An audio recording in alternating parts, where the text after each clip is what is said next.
தேட்டர்ஸில் run ஆகிட்டு இருக்கிற வனகான் படத்தோட ரிவ்யூ தான் நம்ம பார்க்க போகிறோம். வனகான் எனக்கு ரொம்ப நாள் கழிச்சு ஒரு பாலா படம் பார்த்த மாதிரி எனக்கு ஃபீல் ஆச்சுங்க. ஏன்னா இதுக்கு முன்னாடி பாலாக்கு வந்த படங்கள் அவ்வளோ சரியாக போகல, நெகட்டிவ் ரிவ்யூஸ் தான். பட் இந்த படம் அப்படி இல்லைங்க. இது கண்டிப்பாக பாலாவோட கம்பேக் அப்படின்னே சொல்லலாம். ஃபர்ஸ்ட் ஹாஃபும் சரி, செகண்ட் ஹாஃபும் சரி, ரெண்டுமே நல்லா இருந்துச்சுங்க. பெர்ஃபார்மன்ஸ் வைஸ் பார்த்தீங்கன்னா எல்லாருமே சூப்பராகவே பண்ணியிருந்தாங்க. முக்கியமாக சொல்லணும்னா அருண் விஜய் அவரோட பெர்ஃபார்மன்ஸும் சூப்பராக இருந்தது. ஸோ அவரோட இன்டர்வியூஸில் அவருக்கு இருந்த கான்ஃபிடென்ட்லேயே தெரிஞ்சிச்சு படம் கண்டிப்பாக அவரோட ஸ்டைலில் நல்லா இருக்கும் போல் அப்படின்னு. கண்டிப்பாக அந்த மாதிரி தான் படம் இருந்துச்சு.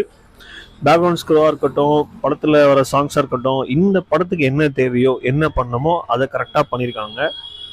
இந்த படத்தில் மைனஸே இல்லையா அப்படின்னு கேட்டிங்கன்னா ஒரு சில மைனஸ் இருக்குது. பட் ரொம்ப பெரிய மைனஸ் என்னன்னு பார்த்தீங்கன்னா இந்த படம் ஒரு ஃபெஸ்டிவலுக்கான படமே கிடையாதுங்க.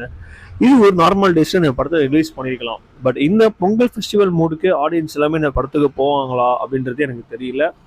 எனக்கு எல்லாமே நான் இந்த ஃபெஸ்டிவல் மூடுக்கான படம் கிடையாது. ஆனால் படம் நல்ல படம், பார்க்கலாம்.